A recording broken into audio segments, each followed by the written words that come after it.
বিভ্রান্ত সেই আদিম যুগে স্রষ্টা যখন নিজের প্রতি অসন্তোষে নতুন সৃষ্টিকে বারবার করছিলেন বিধ্বস্ত, তার সেই অধৈর্যে ঘন ঘন মাথা নাড়ার দিনে রুদ্র সমুদ্রের বাহু প্রাচী ধরিত্রীর বুকের থেকে ছিনিয়ে নিয়ে গেল তোমাকে আফ্রিকা।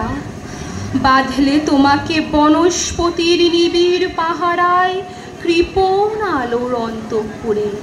সেখানে নিভৃত অবকাশে তুমি সংগ্রহ করছিলে দুর্গমের রহস্য, চিনছিলে জল স্থল আকাশের দুর্বোধ সংকেত, প্রকৃতির দৃষ্টি অতীত জাদু মন্ত্র জাগাচ্ছিল তোমার চেতনাতীত মনে।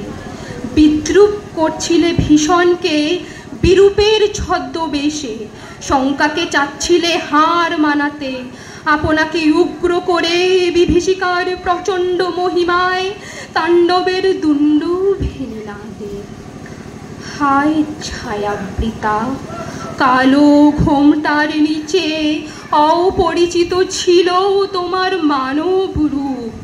উপেক্ষার আবিল দৃষ্টিতে এলো ওরা লোহার হাত কড়ি নিয়ে, নখ যাদের তীক্ষ্ণ তোমার নেকড়ের চেয়ে, এলো মানুষ ধরার দল।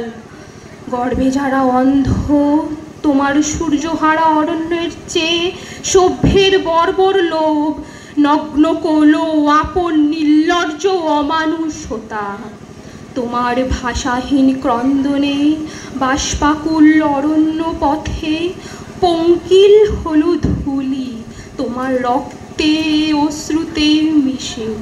দস্যু পায়ের কাটা মারা জুতোর তলায় বিভৎস কাদার পিণ্ড চিরচিহ্ন দিয়ে গেল তোমার অপমানিত ইতিহাসে।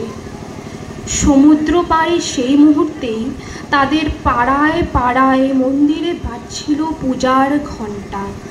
সকালে সন্ধ্যায় দয়াময় দেবতার নামে শিশুরা খেলছিল মায়ের কোলে। কবির সঙ্গীতে বেজে উঠেছিল সুন্দরের আরাধনা। আজ যখন পশ্চিম দিগন্তে প্রদোষকাল ঝঞ্ঝাপ বাতাসে রুদ্রশ্বাস, যখন গুপ্ত গহ্বর থেকে পশুরা বেরিয়ে এলো, অশুভ ধ্বনিতে ঘোষণা করল দিনের অন্তিম কাল। এসো যুগান্তের কবি, আসন্ন সন্ধ্যার শেষ রশ্মিপাতে দাঁড়াও ওই মান হারা মানবীর দ্বারে, বলো ক্ষমা করো। হিংস্র প্রলাপের মধ্যে সেই হোক তোমার সভ্যতার শেষ পুণ্যবান।